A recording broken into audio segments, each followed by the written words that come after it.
ایک کچھ نہ ایک من سے مراد کھمبی ہے اور سلوہ سے مراد کوئی میٹھی چیز ہے.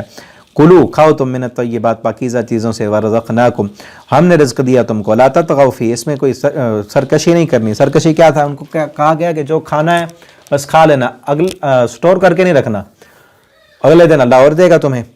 فیحل علیکم غضبی اگر تم نے سرکشی کی تو غضب آئے گا پھر.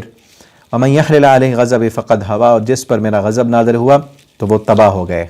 آگے انشاءاللہ اگلے سبق میں ہم پڑھیں گے. والسلام علیکم ورحمۃ اللہ.